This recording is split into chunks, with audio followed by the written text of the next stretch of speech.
we go. That's our first question. What is your biggest green flag? You're on a date. Someone just kind of does something. Maybe it's not something that other people would consider a green flag, but what would it be? It's a green flag on a first date. Yeah. Ooh, you know what? Honestly, the first one that comes to mind is like music taste. If we're in an Uber or for some reason they're like on aux and their music taste is sick, I'm always like, okay, that's like the person that'll do it for me.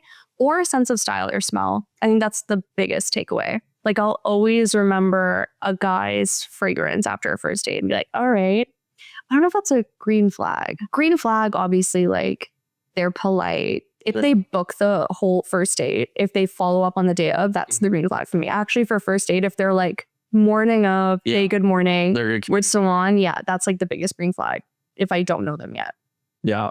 And the solid. For me, I think like ease of conversation is good. Like if I was on a date with this girl where she was literally just like, I'm asking you so many questions, but it would get to a point where like I ask her a question. Yeah. And then while she's speaking, I'm trying to think of the next question I'm going to ask her, but I'm not listening to her answer. So then it just becomes like me just like just thinking of like a good question. And then like, so what does your sister do for work? And she's like, what? I'm like, I don't know. I don't like follow up. Like for some reason, there wasn't really the chemistry where the conversation was flowing. Yeah. A good conversational flow. What's if you're like I'll do it again if the conversation's good. Yeah. Okay. My turn. Okay. Wow, your handwriting, Jack. What is a dating rule you think is outdated? This is juicy. Dating rule, I think, is outdated. I'm gonna think of mine. Okay, I have mine. That you're not supposed to sleep with someone on the first date. Okay. I do not agree with that. I say sleep with them on the first date. Or sleep with them whenever you'd like to. You have to sleep with them on the first date. I do think as a woman, like I've done the route where I've gone on dates like the traditional way. You went on 3, 4, 5 dates with someone before we get there.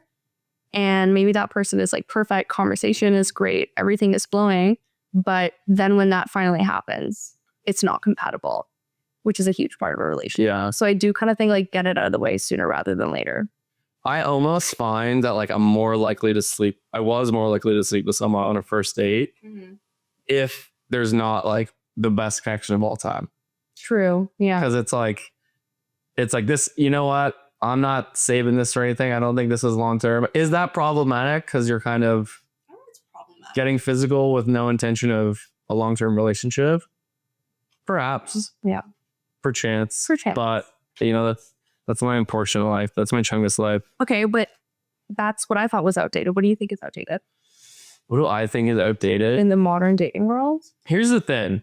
What is the obvious answer is like that guys plan it and then pay.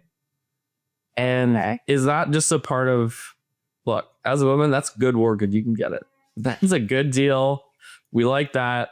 But at the same time, is it like golden handcuffs type thing where it's like I'm going to say a friend of mine the golden fuzzy handcuffs where it's like this probably shouldn't still be a thing because it's just like, you know, it's kind of like a traditional, probably limiting relationship thing that's like inhibiting a lot of like growth of relationships, especially if like a girl's sitting around for a guy to ask her out, and doesn't know that, and he doesn't know that she's interested in him type thing. Yeah, I've had that.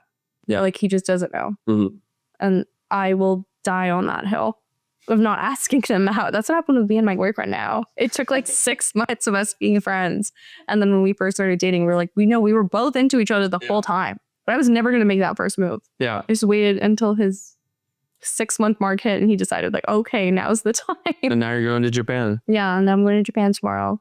Well, I love that. So I don't know. Do I confirm or deny your advice? I say hold a grudge, wait it out. As a girl, don't make the first move. I think we're going to learn more and more in this episode that you're a petty woman. Oh, yeah. Petty, confrontational. Love to compete. Okay, similar but more spicy to one of the first questions. What's an instant turn on?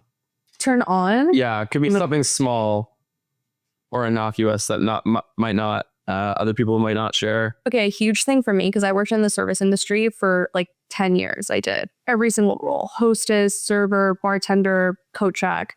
For me, it's such a turn on when someone knows how to like interact with service staff and they have like a rinse to it.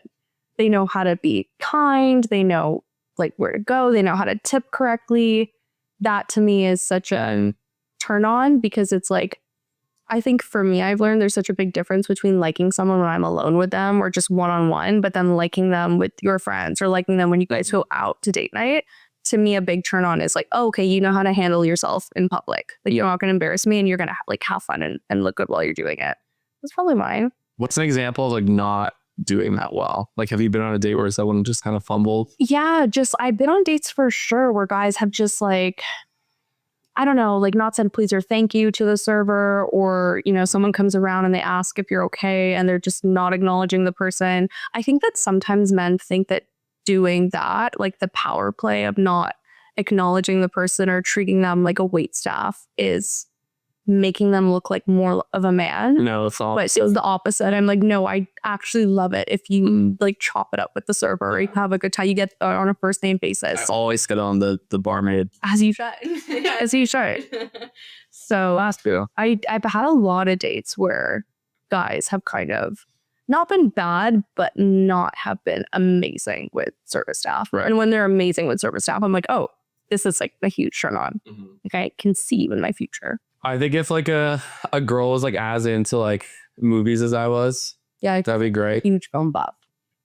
It's hard to find though. It's hard to find. It also can be such a good, like, such a bad answer. Also, it's so boring. But it is like such like it's a hobby that can be done alone very easily. Yeah. So that's fine. What else? Just a big butt. All right. And on that note,